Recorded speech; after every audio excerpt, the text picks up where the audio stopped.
Oh, that's right. Good afternoon, everybody. Hey, it's me, Ann Eller, right here with you on WCRS Radio. We are live on the radio check. We are live on Facebook check. We have a guest. Representative John McCravy is joining us here this afternoon. Has a lot of things that he wants to talk about. He is chair of Special Laws Subcommittee, Family Caucus, moderator, Committee Services, Secretary, Vice Chair of Judicial Committee, member of Oversight Committee. He's a managing attorney. He's an adjunct law professor.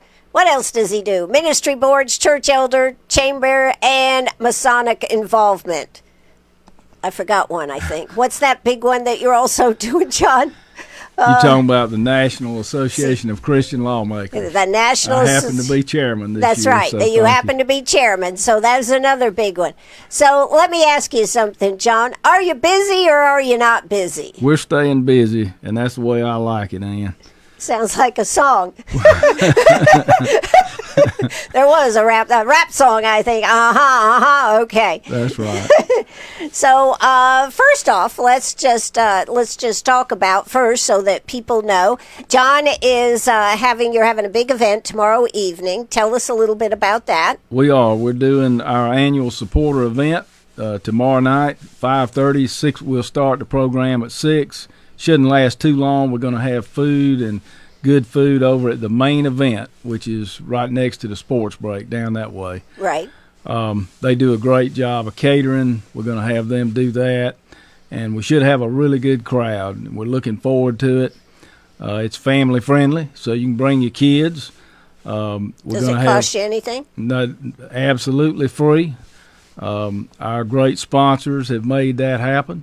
And so we're going to have a couple of representatives will be there to say a few words. Our solicitor, David Stumbo, who I believe will be our next attorney general, is going to be there. We'll have Rosalind Burt from the Veterans Affairs, and my pastor is coming.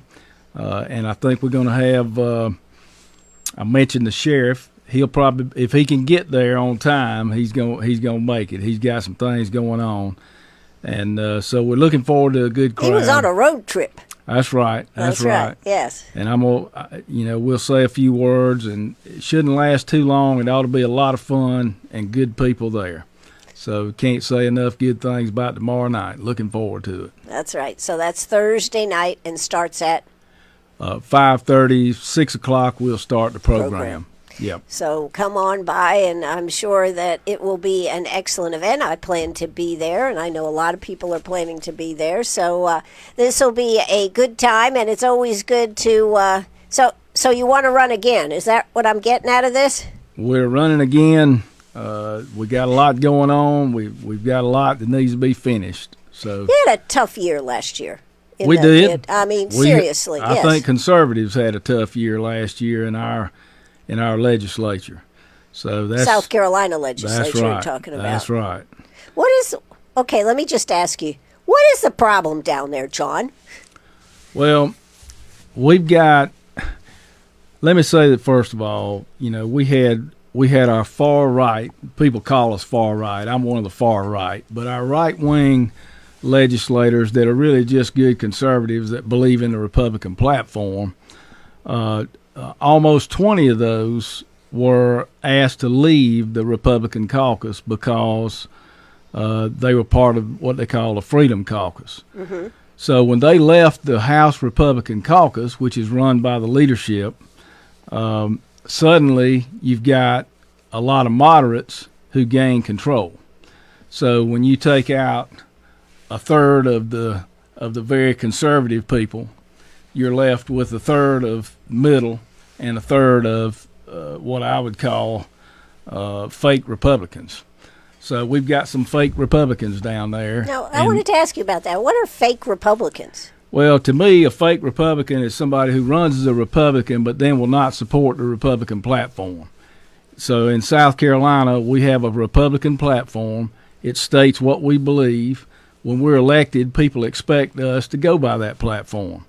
For instance, closing the primaries. That's one of our platform ideas. Well, it can't get out of the House right now. What is the advantage? Because I think a lot of people don't understand what is closing a primary mean. Closing a primary means that Democrats in a Republican area can't cross over and vote in a Republican primary and vote for the more liberal candidate in the Republican primary. So it can result in a sizable number of what I would call fake Republicans being elected because they're elected by Democrats. So we need to close the primaries. And to Drew's, to our Republican GOP's credit, they've been trying to do this for years, but it can't get through the House of Representatives. So that's something that the House has to do. That's one of those things. That's right. What about the Democrat? Just out of curiosity, are the Democratic primaries closed or not? They're not closed either, but they don't really care. The Democrats want to cross over and vote in Republican primaries. That's where the problem is. So we don't have Republicans voting in Democrat primaries. Well, except maybe if they were fake Republicans, right? Well, I guess that's possible. But the bottom line is we have a House Republican caucus that is lurched to the left. The House controls a lot of the legislation. It can control all of it one way or the other. Well, they have a supermajority, right? That's right. There's a supermajority, but when the Democrats join with Republicans to do something, your conservative Republicans can't stop that. So anyway, but it's not all bad news. Okay, I want to talk a little bit about the good news before we get there. Yeah. But the leadership, it is surprising. And one of the things that I thought this year is that y'all down there did not accomplish as much stuff as that you should have been able to with your supermajority, both with the House and with the Senate. Well, that's right. And like I said, a lot of our good bills are being blocked. They're being blocked by committees. But let's talk about the good stuff. What happened good? How about we'll do that, and then we'll come into that stuff. I like to talk about local a little bit first. Okay. The Conestee Dam. I huge. Just heard from Kelly Lowry today, the trustee, and our dam is complete. There's no more danger of the old Conestee Dam bursting like there was. We now have a new dam right down from it, downstream, that is holding back that water for good, at least for 100+ years. And it was early finished, right? That's right. That's what I was getting ready to say, Ann. It was 2 years ahead of schedule. When do you hear that in construction? We were 2 years ahead of schedule. Never. And we were under budget. And Never. I asked him today, I said, Kelly, how far under budget? He said he really doesn't know yet, but at least $3 million. So it was $3 million under what the budget was. It's an amazing feat. I got to credit a lot of people for this. Billy Garrett's one of them. He sponsored this. He spearheaded this effort. Now, we all work. No, don't get me wrong. I'm not sure one person could have accomplished this. And, we had Dane Pruitt, who worked hard on it for the county council, and they didn't do much as far as money or helping anything, but they did at least raise awareness. And, you had Save Lake Greenwood and Ralph, I'm trying to say his name, but I'll think of it in a second. But he really did a great job of getting the word out as well. He had done a lot of spade work on that. Yes. He did. So it's an effort that, and our trustee did a great job, the Senate. And the thing that was surprising is right in their backyard in Greenville, they were doing nothing about it. It really took our Greenwood area to get it taken care of. That's right. There's a whole history behind this. I heard about it right before Billy Garrett got elected for the first time. I've been in Greenwood for I don't know how many decades now. Right. Came here when I was in junior high school. Right. But I never heard of the problem until I heard about it from a Greenville representative who said, this thing could threaten Lake Greenwood. I said, what in the world are you talking about? And so I looked into it. I was reaching dead ends when I talked to Billy Garrett about it. He actually he punched through the line. I was at the first meeting when we went up there to Greenville. Every time I ran the ball, I got stopped at the line of scrimmage. But Billy punched it through, and that's what got the drive started. Right. So that's what happened. So it's just a great thing. It's going to be finished, and we followed up on that. We kept having meetings. We've been having meetings all along. Every time we have a delegation meeting, we get people there to talk about it. And did a little oversight on it. That word, oversight, is what is missing in so many projects that happen in the state. Whether it's granting for monies that is put out there needs to be that oversight to keep people accountable. And quite often that doesn't happen, does it? That's right. And, I'm actually now on the House Oversight Committee. And I've been able to, we call it the Government Efficiency Committee now, but I've been able to, start out with the Department of Insurance, and we've been looking into their practices, why we have such high rates, why they're approving high rates. Have you gotten any answers? Everybody wants the answer to that one, John. Well, we're working on it, and so we've had several hearings where they've explained that these insurance companies have been losing money, and they bring all that in there. But my question is, how much profit are they making? Their reported profits are pretty big. They keep building tall buildings. That's right. So I'm skeptical, and I just believe we need to keep these rates down as much as possible. So we're working on that right now in the House. The next thing we're going to be looking at is. Well, how can you do anything about that, John, since they are a private entity? They're not a government entity. How can you do something about that? Well, some states regulate them a lot more than we do, and I'm not necessarily advocating for that, but I think they need to get a message that they need to keep those rates low. So we're trying to give them that message, and we're hoping it's going to work. They are private. We can't, they're not government. We can't tell them what to charge. Right. But at the same time, we can look and see whether what they're charging is reasonable. And so that's what this Department of Insurance, that's part of what they are supposed to be doing. So we're trying to make sure they're efficient, and they're doing that. Well, that's because I think that's been the roadblock all along. The insurance companies didn't have to show their hand when you did that bill with the liquor liability. They didn't have to show their hand, and I don't know how you can actually enforce it. And they did not. They didn't. They would not say whether they would even lower their premiums, even though we passed this bill that's aimed at them saving money. We're not sure they're going to pass that on to the consumer. So, we love assurances, but the insurance industry is very, very careful. And so we're doing what we can, but we can't blame it all on our customers. The insurance has got to be a part of this, part of the key to this. Will that be brought up again this year, doing more on that law or not? The Senate says they're going to do more on it, so I'd have to say yes. The House has got their hands full with a lot of things, but I'm sure if the Senate starts work on that, we'll finish it. I think it's an important topic, but I do want to see the results of the bill we already passed. If the savings to the insurance companies are not being passed on to the consumers, we need to look at something else. Right. So that sounds good. So okay, we were trying to talk about good stuff. What you got there, John? Okay, well, you stole one of them from me, talking about liquor liability. We did pass that bill, and we're hopeful that it's going to reduce premiums. We did raise. I think we did a lot for education again, public education as well as private.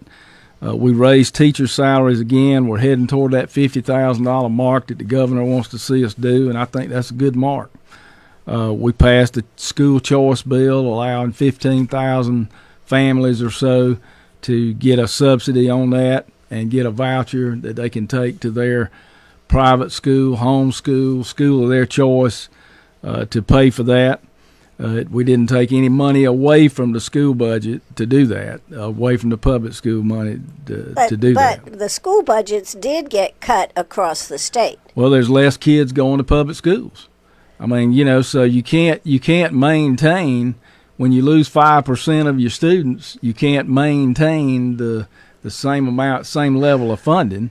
You know, so it's on a per pupil basis, and I don't think that basis has been lowered at all. Well, I not to disagree, but Yeah. I think that they did back in 22, that they started reducing the amount of funding that was coming to the school districts. And this year, it kind of caught District 50, 96, Greenville, all Right. of these school districts by surprise. So they had to really scramble. And I know There from was the a- school yeah. district's part that they made it through this year. They were able to cut and trim it and all this kind of stuff. Right. But next year is not going to be something, and they're going to have to probably go to the citizens and look for a millage increase.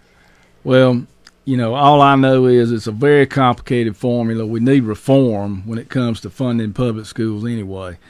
It's so many different pots of money that get thrown in there. The way it's funded is very complicated. I couldn't even begin to explain it. You know, and all I can say is there are formulas. We're supposed to be going by a student formula per student. That part of the funding won't change. It'll only go up, and this hasn't gone down. Now the other pots of money, you know, how they play with that in Ways and Means, that's a whole different ball game. So, you know, unless you're on that committee, you don't know how it's done, and you're not going to find out. But Why shouldn't you be able to find out, John? I thought we had transparency in government. Well, we do. No, we do. don't Ann, ask me to a that certain question, extent. Ann. Yeah. That's right. That's right. I mean, it's something that a lot more than an hour. It'll take more than an hour for me to You can talk come about back. that. Well, Now, my other I'm question. just go ahead. My other question is: have you met with any of our school boards to talk to them about this issue? Because they have been very passionate and it was very dicey, because when they found out how much shortage, it was like $2 million. So I don't remember, but it was a lot of money. I have, and I remember that it was in the kind of spring. discovered right at the end of the budget process. Yes. Is when it was brought to my attention. I went straight to Ways and Means, and I said, "Look, my local school board people are screaming at me. What's going on?"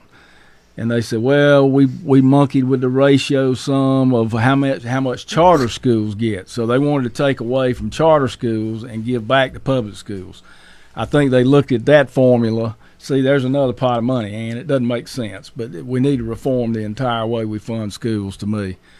But anyway, they did adjust the ratio sum, and they got some money back, Right. and charter schools got less money. But that's kind of all happened at the end of the budget process. that's when, what I'm when talking it was about. all done, you know. And I just think, why can't we take in a certain amount of money, put it all in one pot in our state, and make that the education fund, and give it out in a fair manner to school districts, where you don't have one school district that has no industry and no tax base not getting enough money, and you got another school district that's enriched because they have a huge tax base. The way we're figuring this out and the way this money's done is wrong. So we need reform, and I've been calling for that. Is that something that you're going to work towards? I've been saying it since I got down there, and you know. And what's the result, John? Well, it's got to get out of these committees, and so, you know, the Ways and Means has to get. It's not an easy thing to do, but they're gonna have to get tough and do it, you know. And that's what we're trying to. I mean, I've tried to say that from day one. But So, I mean, this has to unless affect I get other enough House of people- Representatives members That's that are in right. the same boat. I know Greenville was way short, and they have more and more people moving into the area. It's not a fair formula. That's all Okay. I can say. Some parts of it are fair. I think the per pupil funding part is fair, but other parts are not. And so, you know, relying on local property tax, to me, is the wrong way to go.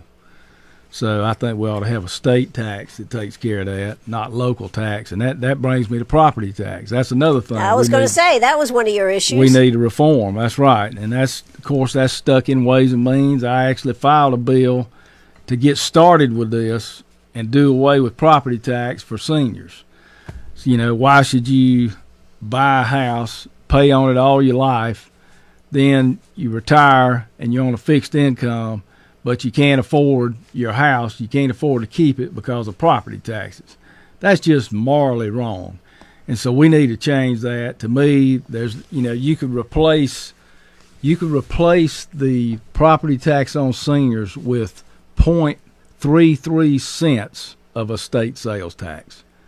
Why don't we do that? That's a start. To me, we ought to do away with property tax before we do away with the income tax.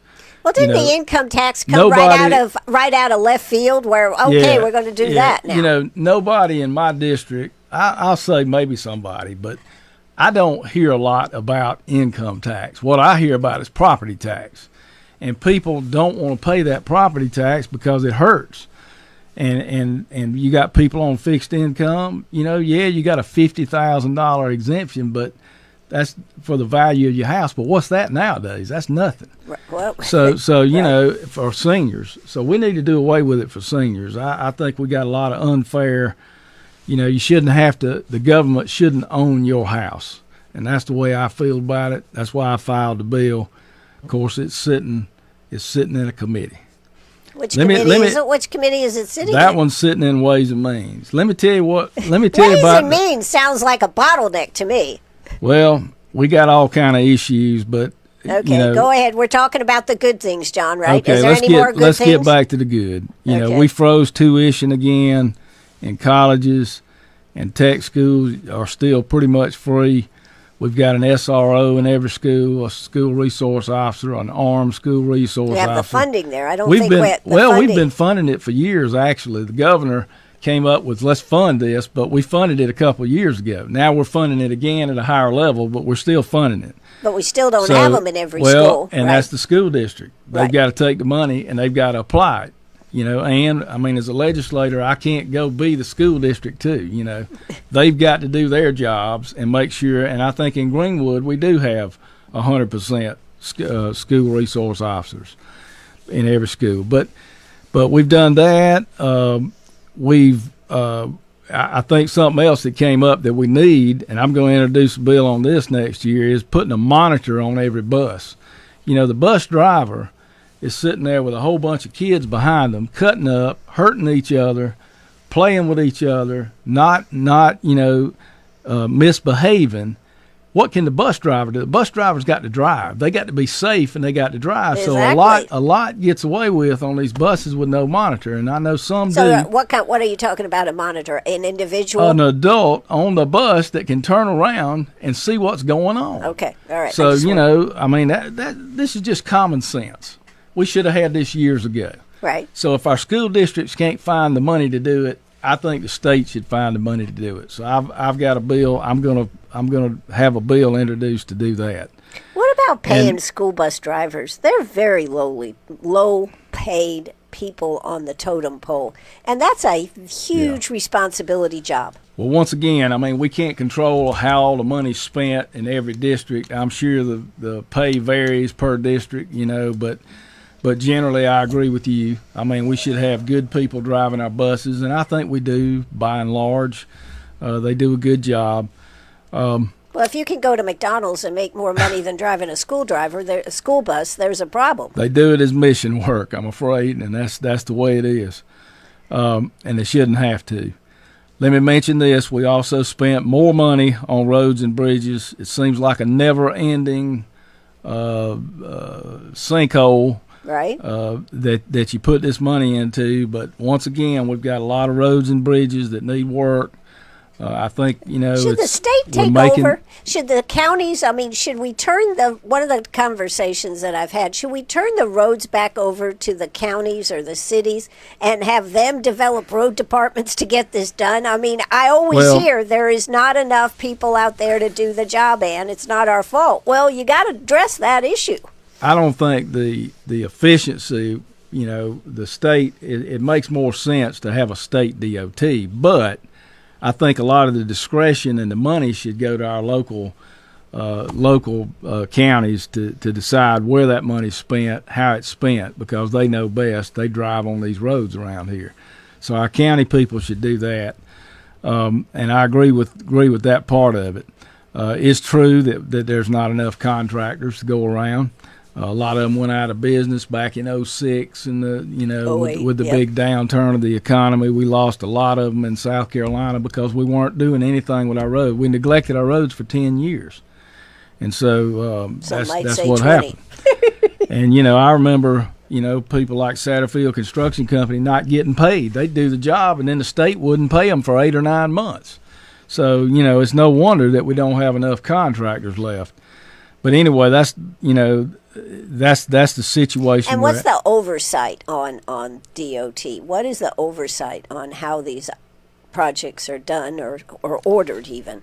Yeah, I think there's a lot of built-in checks and balances on them. It didn't used to be, but there's been a lot more passed. They have to account. They come to and make reports annually about what's going on. They come and report to the legislature. So they report to everybody, and they have to be transparent. They put out what jobs they're working on, what the bids cost, everything. So I think we've got a lot of that in place. Obviously, it's not 100% like you'd like. Well, I think the other thing that we forget about is that last year we had that huge hurricane, which moved everything way back, just as far as getting the roads cleared and able to be driven on. It did. DOT spent untold hours just trying to get the roads cleared with the National Guard. I mean, the National Guard embedded with DOT, and that's what they did for a long, long time. And so, yes, that took up a lot. It was an unwelcome interruption to the plans that we had going on. Nevertheless, we also passed some good bills on fentanyl trafficking, fentanyl homicide. We're working on that. Bond reform got passed, so we cut down on the revolving door of people coming in and out of jail, just getting right back out and doing something violent. Our family caucus has been active in the last few years. We got the Motto Act passed. That was Billy Garrett's bill. We now have In God We Trust on our school walls. Mm-hmm. We got Save Women's Sports passed, despite judiciary killing it twice in the House. We got it passed through education. And so now we have no men in South Carolina competing in women's sports. We're not going to have these things that you see in California where you got these big grown men a head taller than women playing with them. We're not going to have that in South Carolina. And we passed that Help Not Harm bill last session too, and that was huge because that stops the what I would call abuse of children using drugs, using hormones, using surgeries to make them think that they're somehow can change their sex that they're born with. And so we put a stop to that practice. And, of course, Planned Parenthood wanted to be the biggest provider of that in South Carolina. Now that their abortions have dropped off some, they want to change sexes. They want to help people change their sex. So they just went from one bad thing to another. It is kind of interesting that we don't know how this is going to turn out 20, 30, 40 years ago from all these young people who had these procedures that have already been done. Well, I think it's going to, the KKK died because of lawsuits. And I think this industry is going to die because of lawsuits. Because if those girls, the girl I saw, Chloe, who was 16 years old when they started giving her this stuff, she said she decided she wanted to have children, and now it's going to be a problem. I think she's got a great lawsuit. I think you got malpractice on the part of these doctors. So I think that is what's going to stop this industry in the end, because these girls are going to grow up and say, wait a minute, I was a minor. I couldn't make decisions like this. Some doctor told me that this was the right thing to do. And I did it following their advice, and now look at me. So I think they're going to get mad. I think they're going to get angry, and I think they're going to file suit. And that's what'll stop this. Just the health aspects. We don't know what the health aspects is going to affect these girls and these boys. Well, we do know a lot of it, and it's bad. I mean, it affects bone density. It makes permanent changes to your trachea and your windpipe. It does all kind of things to you, and there's a long list of things that it causes. So how in the world people were convinced to do this during the Biden times is beyond me. But anyway, we've stopped that in South Carolina, and so these are some of the good things we've been able to do. And I got to give people credit where credit's due. And I think we've accomplished a lot, but it wasn't easy. I'm going to tell you. Now it's even harder. Let me tell you about the bills that are stopped right now in our House committees and our Senate committees where we got a supermajority of Republicans. Now, I will say some of these committees have Democrat sub-chairs appointed by leadership, Republican leadership. The one Why in would they do that? Well, since they have the advantage, Republicans have the advantage. That's a very good question. Why is the Family Law Subcommittee chaired by a Democrat endorsed by Planned Parenthood in South Carolina? Why is that? I don't know, John. Why? So I can't. Well, I think the constituents need to ask this, and the constituents need to respond to it. So here's what's being held up right now in our House of Representatives. The closing the primary bill, we already talked about that. Right. The Human Life Protection Act that I got vilified for trying to get passed again in the House. Dismantle DEI was passed in the House. It's sitting in the Senate, not moving. What do you mean dismantle DEI? Well, we had a huge bill. The same basically followed Donald Trump's executive order that did away with the DEI that was in the federal government. Mm-hmm. So, we did the same thing in the House, but it's just sitting in the Senate. Stop China from buying South Carolina land. That's never made it out of a committee. We've been introducing bills for years and years, and we can't get it. So China's still buying our land? That's exactly right. Cutting regulations. There's a great bill that would cut regulations mandatory by 25%. Well, it may be more than that we need to cut. Ron Reddy with South Carolina Doge ran an AI program, and approximately 41% of our regulations in South Carolina don't even comply with the laws that we have on the books. So we got some problems, but that's not passing. We've got the Student Privacy Act. The Senate, somebody in the Senate put in a proviso saying boys can't go in girls' restrooms in our schools. Well, that's the only thing. Why can't we pass a bill saying that? The federal court just ruled against that, and it's going to be appealed, obviously. That case where that... Yeah, the case in the lower part of the state. But why can't we just go ahead and pass a bill saying that? We've had that bill sitting there for years now, 2 or 3 years. April Cromer has introduced that, and it's gone nowhere. Student Privacy Act. Why? They won't get it out of the committee. The same reason I can't get the Human Life Protection Act, I can't get a vote on it in a committee. I made them take it up, but they would not vote on it. So it's the same reason. Parental rights. We haven't passed any, unlike Florida, unlike Virginia, we haven't passed any real meaningful parental rights in education. We haven't passed any parental rights in medical. 16-year-olds can still hide their medical records from their parents in South Carolina. This is crazy. I've got a bill that I filed that it is a parental right to affirm the biological sex of your child. That sounds crazy, but if we don't pass that, someday Biden is going to have an executive order saying if you don't affirm what your child is saying, you're going to lose custody of your child. So we're not going to have going on in California. We don't. That's exactly right. They're doing it in Minnesota, California, other states. We got to make sure that doesn't happen in South Carolina. That we as a parent have a right to say my child was born a boy, and he's a boy. Right. And you can't affirm something that he's trying to say because he's confused. And we're not going to have that in South Carolina. So I think this is an important bill to pass. No changing your sex on birth certificates. That's another thing. If we don't, right now, I'm talking so fast, I'm going to have to take a swallow I know. here. I can't get a word in edgewise, but go ahead. Go ahead. Take a sip. Well, I get fired up about this stuff, Ann. Fired up, ready to go. Right now, DHEC is doing the right thing and not allowing them to change it, but the law is not clear. So one day, DHEC could decide, well, we're gonna let people change the sex on their birth certificates, and there you go. You're gonna lose you're going to end up with boys and girls restrooms again. What about on driver's licenses? Same thing. That's a issue too, isn't it? And so, yeah, let me finish this real quick. No public funds for drag shows. Wow, that's a really hard bill to pass. And they haven't passed it yet? Won't come out. They won't get it out. Second Amendment, stand your ground in churches.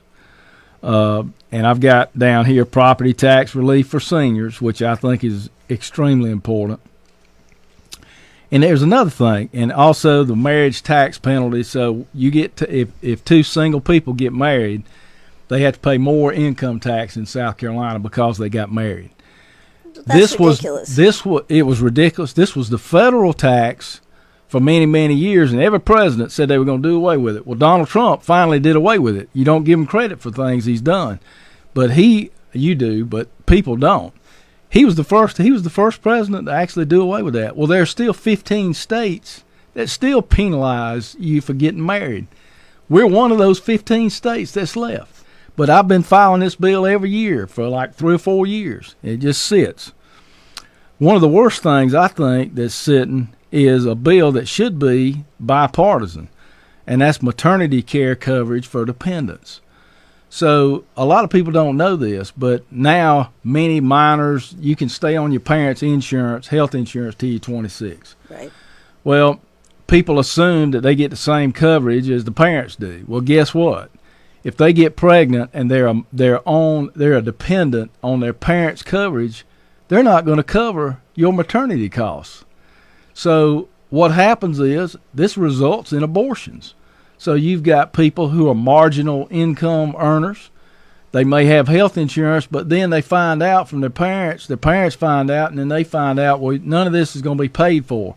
So you're going to be left with a big bill after you have this child. That should not happen in South Carolina. And I'm determined to do away with this practice of denying coverage for that. Once again, we got insurance companies who are not doing the right thing with their health insurance coverage. So we need to mandate that. On the flip side of this, we've got Republicans joining with Democrats introducing crazy bills. We've got 3 bills legalizing all forms of gambling in our state. We've got a bill trying to legalize casinos, which brings in human trafficking and crime and everything else, which we don't need, and marijuana. They're trying to legalize marijuana. Every one of these things is violative of the South Carolina Republican platform, which opposes offshore gambling coming in here, sports betting specifically says casinos. We oppose casinos in South Carolina. And what's that under the Republican platform? It's in the Republican platform. I think it's on page 4. Okay. And the marijuana bill, that's legalizing drugs, and we don't need gateway drugs legalized in our state. So here we are. We've got Republicans trying to introduce bills that are not Republican bills. And I'll tell you this, Ann. I'll close with this kind of. I'm going to always stand up for life. You know that. Right. I don't care what they say, what they do. I'm going to stand up for life, and I'm going to stand up for the Republican platform because that's why I was elected. My constituents elected me because my values are consistent with our Republican platform in South Carolina, and I'm not going to waver from that. And they're also consistent with our biblical values, too. Mm-hmm. And so I'm going to stand up for those as well. And I don't care, if you can appreciate this with your dog Penny. Lee Bright said, John, if you want a friend in Columbia, take your dog down there. Right. So are you taking your dog with you this year, John? I need to, that's for sure. But I don't need friends in Columbia. I need to stand up for what's right. So we're going to continue to do that down there. And that's why I hope my constituents will continue to elect me to go down there and stand up for what's right. It seems like you should not be one alone in a boat, though, with these principles. Well, and I'm not. I can tell you, Daniel Gibson sits with me. He has the same feelings about life, liberty, and and what we need to hold important. He's elected by many of the same constituents I am. Mm-hmm. Billy Garrett is standing up for what's right. Both of them are in our family caucus. Luke Rankin and Lawrence has stood up for what's right. He's in our family caucus as well. And we've got 15 members, mostly throughout the upstate, who are also 15 other members in the Senate and the House that are also in the family caucus. We are standing up for what's right. Now, you did lose a lot of members in the family caucus. We lost some, but, they were pressured to leave when I stood up for life, and I refused to condemn a student group down there that was students for life. These kids are out there. They care about life, and that's their right to do that. It's not my place to go around criticizing pro-life groups, and I'm not going to do it. And so when I refused to do that, people got mad at me. They also got mad at me because at the same time, I was the only one that spoke out against casinos in a subcommittee meeting, and they passed the casino bill through the subcommittee. It's sitting on the floor right now, the floor of the House. But I was the only one that objected to it and stood up against it. Now, there are other members that don't like it, but I had the guts to go to the subcommittee meeting and tell them this is not right for South Carolina. Those casino people don't like me. Neither do the marijuana people. I guess you're not getting any money from them, huh? And so, no, I've never taken any money from them, despite the fact that they've given out hundreds of thousands of dollars in campaign donations down there, and they got 43 lobbyists. So the gambling people have 43 paid lobbyists in Columbia lobbying for this casino. Is that for the one down Orangeburg? How many lobbyists do you think in the lobby that are opposing the casinos? How many, John? Maybe one. So, but we've got lobbyists should not run this state, Ann. And so we've got to get away from this. We've got to get away from this pay to play attitude. South Carolina is a small state. It is. And, one of the advantages I've always said about it being a small state is we can move and get things done because we're not a huge bureaucratic like California or something. But it does seem to me that this who's on first is a problem down there at a time where, truthfully, it should have been a good year moving stuff through the legislature with that supermajority. Well, we've got big money coming into South Carolina, and we're kind of at a crossroads here. We've got huge money, big money, millions, if not $1 billion, coming in, trying to influence our state. And all you got to do is go look at people's disclosures, not mine, but go look at other legislators' disclosures. They can look at yours. That's right. You can go look at mine. All you're going to find mainly is local people, given to me that care about, that are my constituents. But we got special interests that are running this state in the legislature, and we got to get away from that. So we've got to have people with integrity that are willing to say no. When the big people come and offer them money, they got to be willing to say no and stand up for what's right. Well, that is a huge problem. One of the questions, I'm just going to bring this question up. We had a couple of questions come in about the Human Life Protection Act. Human Life Protection. Your bill wants to have really no abortions in the state. Is that correct? Well, that's not correct in a way. Okay. So when Dobbs came along and overturned Roe versus Wade, I was tasked with writing the bill for South Carolina, my committee, an ad hoc committee. And what we came up with was the Human Life Protection Act. And that bill, as we've passed it in the House twice, has many exceptions. It's got every exception you can think of, plus a general exception for life of the mother and the health of the mother. So if it's a serious, all the doctor has to do is say, look, this is a serious condition. It'll affect the mother. It'll be a serious bodily function that it affects. Then they can perform what you might call an abortion. The bill doesn't really call it that. It's to save the life of the mother. It's to save the health of the mother. And so that's allowed specifically, and our bill is one of the strongest in the nation that gives protections to doctors so they can't be It's not presented that way. It's in. It's That's not, right. It's not It's presented not. Well, that way. the left doesn't present it that way. But we have. I called up personally. I talked to at least 6 OBGYNs in our state, and I said, give me every single thing that can threaten the life of the mother or the serious bodily health of the mother. They listed them all for me. We put all those in the bill. We also have a catch-all provision in the bill that says anything that would threaten the serious health of the mother is also in the bill. Is that just within the first 6 weeks, or if this happens Anytime. at 12? Okay. Anytime. If This the mother's is something that if the people mother, don't know. If the mother's health is seriously threatened, then they can separate the child from the mother. Now, here's the difference. In other states, they go in and kill the child and then deliver the child. In South Carolina, this bill says no, you can separate the child. And so if the child lives, then the child gets to live. Mm-hmm. And that's the difference in some of these other states and our state. So we just asked for, and this is consistent with the pro-life OBGYN community.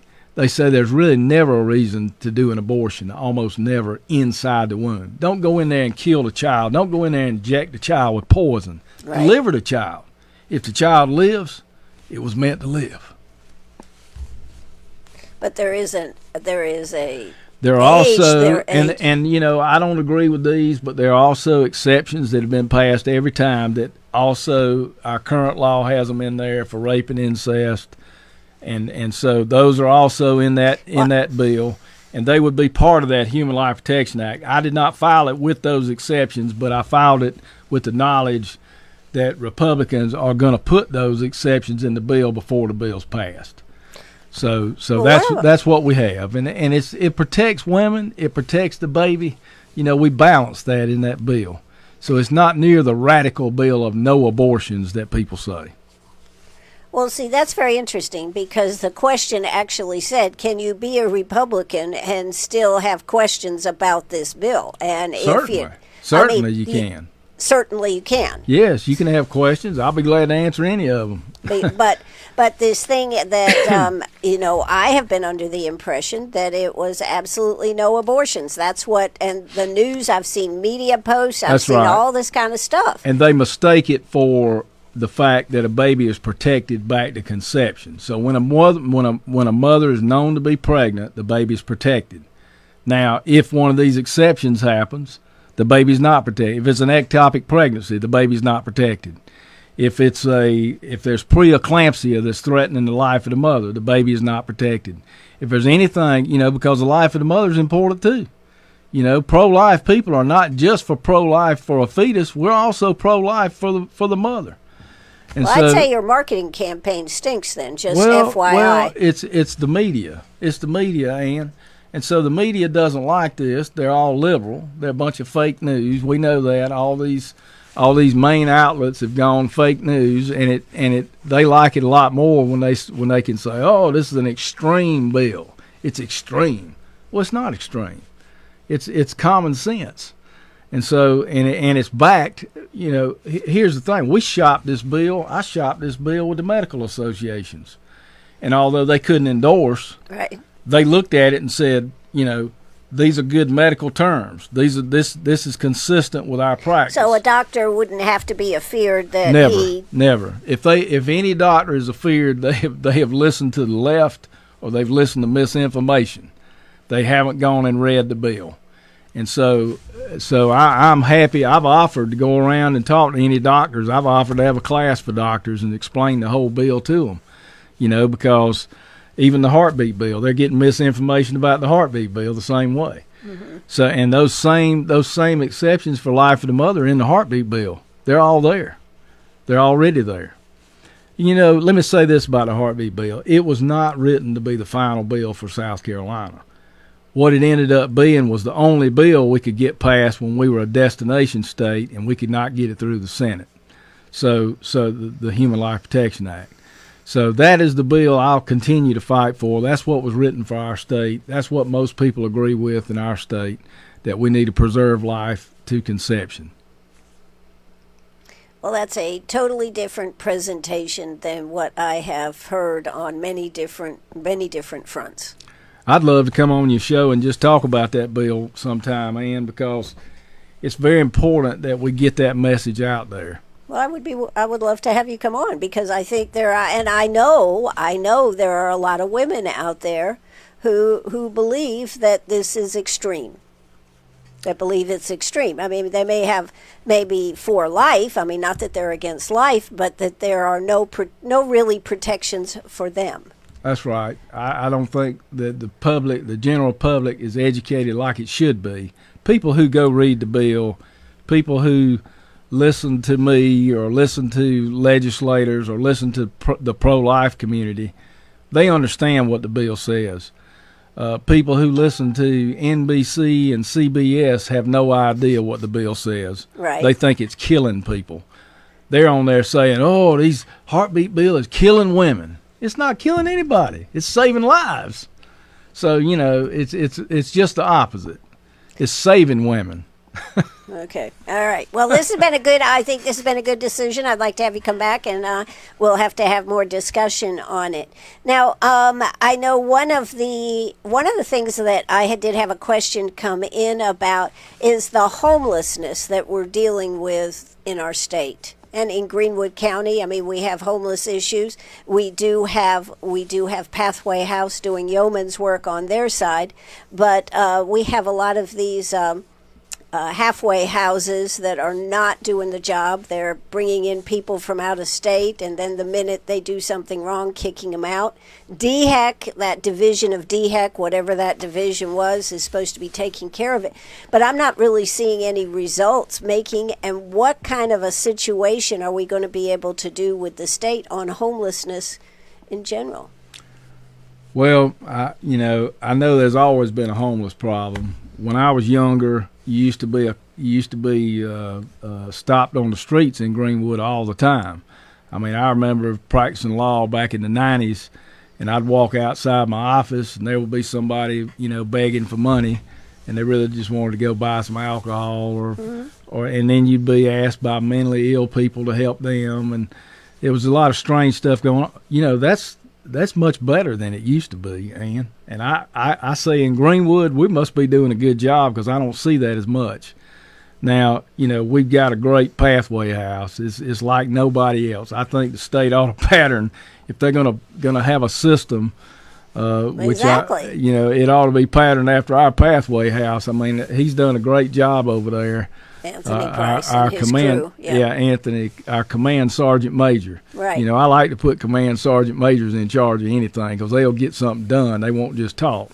And he's gotten a lot done over there, and you got to give him a They get to the root cause of it and start turning people's lives around for good. That's the big difference. There's a certain number of people who don't want to have a shelter. They want to live outside, and there's nothing you can do. Right. But generally, I think we've done a pretty good job in Greenwood. I can't take all the credit for it. Like I said, I think our Pathway House has done a wonderful job. And I know a lot of people have given a lot of money to that. They're well funded. They've got a big facility that bigger than some big cities have. Mm-hmm. So we have a large capacity in Greenwood. And, we got to say thank you to Dr. Parham for his vision. We do. His vision, yes. Yes, definitely. So, okay, so on the homeless issue, we talked about school funding, and you wanted to talk about David Stumbo. Well, I mentioned that might be something I would talk about, because, we have our own Greenwood raised person here that is actually, in my opinion, going to be our next Attorney General. So he's done a wonderful job as solicitor. Yeah, but wouldn't you hate to lose him here, Greenwood? Well, I know. We do hate to lose him. I mean... But you know what? I mean, if he can make a big difference in our state, that will affect Greenwood too. So I'm just so proud that we have a Greenwood man like that, a man of integrity that's running for the Attorney General's office. And I think he's the right choice. Mm-hmm. We've got somebody running who was a Democrat yesterday. They just decided they wanted to be a Republican. Oh, you're talking about our friend Pasco. That's right. That's right. Then we've got somebody else who's a trial lawyer but never prosecuted people before. Right. You know, so I mean, I think he's got David Stumbo has the experience. He's got the right values, and he actually worked in the Attorney General's office. He worked for a while. He's got a lot of experience. Right. He worked in the Child Task Force. You know, the Children's Task Force, stopping the perverts, you know, from getting to our children. So he's done a great job, and he's done the same thing. Everywhere he's gone, he's done a wonderful job. People speak highly of him, and so we're proud. I'm proud that he's running for Attorney General, and I'm going to support him. That's for sure. Well, that sounds great. And then another question came in. Who are, and I don't understand, I don't know where this is coming from. It's just a question, so you're here. Let's ask it. Who are the future Republican leaders of Greenwood? Well, we've got a really strong GOP party. If you go to the meetings we have once a month, Glenda Corley. Glenda Corley, the chairman of that, she does a great job. We've got officers that are all active. Your sister happens to be one of them. She does. But we really have a great bench there. If we need one, we've got a good bench, and I think we've got people with really good values in that group. And it's a tight group. I mean, they've been meeting now, and usually it's 50 to 100 people that show up at those meetings. We also have a strong Republican women group in Greenwood, so I don't think there's any shortage of good Republicans in our area. I really don't. Is there anybody that you stands out as far as a Republican future leader here in Greenwood? Well, I mean, you know, I think we've got a lot of people in place that are doing a good job. I mean, you couldn't ask for a better delegation, and I'm not bragging. I'm just saying we have a very conservative Republican delegation right now. And I think the delegation, when the delegation decides, a member decides they're not going to run again, there'll be a good replacement that pops up. You know, so I think our ground game is really good as far as Republicans in Greenwood.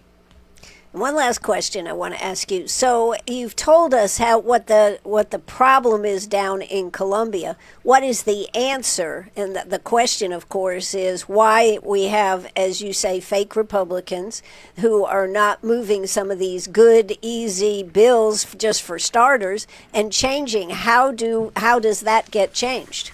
Well, the political dynamics are such that you have the Freedom Caucus that is outside the Republican caucus down there. They're Republicans, but they don't get along with the House Republicans, the House Republican caucus. So there's infighting going on like you wouldn't believe, Ann. I mean, we're spending. I'm not in this fight, but there's millions and millions of dollars being spent against each other. You'll see that this primary season. So the House Republican caucus people will defend their people who might have a primary. The Freedom Caucus will defend their people who might have a primary.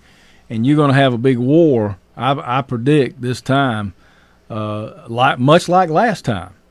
And, you know, until the people elected are willing to stop this mess and work together, we're going to continue to have these battles in Columbia.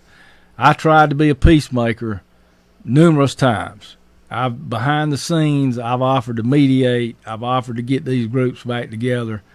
It hasn't been. There was progress at one point, but I'll just say the progress ended. And so right now there's no progress. It just doesn't look good, and that's all I can say about it. That's the truth about it. So, but we got to elect people with values. And we got to elect people who are willing to be Republicans down there. Until that happens, we're going to continue to have strife in our party. So I don't like that. It's not good news, but that's the truth of it. Okay. Well, Representative John McCravy, what you got going on tomorrow night? Well, once again, we got our supporter event, and I'm really excited about it. We've got a lot of people who have RSVP'd to it. You don't have to. Just show up. Just come. We're going to have good food, a good crowd, and some good speakers to talk about what's happening in our state. And it's going to be at the main event right there where you turn off of Montague Avenue. You can go to my Facebook and get the exact address of the main event room, and it's going to be family friendly, as all my receptions are. We're going to have legislators there. We're going to have some local people like our Veterans Affairs person, a pastor, Rosalind Burke. Rosalind Burke. That's right. And I think it'll be a great time. It'll be an encouraging time. So I always want to be positive. I always try to be positive, Ann. And that's what you found at Sherry Biggs' event. Oh, wow. I tell you what, I was so, I'm going to just say blown away when I went to her event. They asked me to do the opening prayer, and I was very honored to do that. But, wow, what great speakers. You had Sarah Huckabee Sanders. I mean, she is so inspiring, Christian-based, faith-based. Her event was family friendly. Her pastor got up in the end and said, "I'm proud to be in a place where the word Jesus is not a bad word." That's the kind of event it was, and it was so encouraging to everybody there. Everybody I talked to, there were 1,200 people there. Right. A huge event, and everybody was so encouraged that we have a congresswoman who thinks like we do, who actually has common sense, who actually believes that it's not a bad word to say the word Christian, and she has the same values we have. I was so impressed, and I think everybody there was. So I can't say enough good things about that event. You'll get me talking about that, and I'll go past the commercials on that one. Well, I know you wanted to mention that, and it was a great event, and it was good to see everybody being so positive. She just got a bill passed up in the House there, and that is a tremendous feat for a 7-month brand new Congresswoman. Go Sherry Biggs. Yes, absolutely. Well, John, again, thank you so much for coming out, and we'll be looking forward to your event tomorrow, and I'd love to have you back, and maybe we can, tear apart that bill, the Human Protection Bill, and talk about it. I'd be happy to. Hope to see you tomorrow night. Absolutely. I'm going to be there. Okay. All right. Let's see. That is it for us this evening. Hope you enjoyed the show. Make sure you like it and share it and follow what we're doing right here on WCRS. This will be posted tomorrow. Tomorrow it will be up on our website, WCRS1450am.net. It'll also, of course, be on Facebook. So that's going to do it for us. Cue the end of the show. Thanks so much, everybody, for being here with us. Bye-bye, everybody. Thank you so much, John. Thank you, Ann.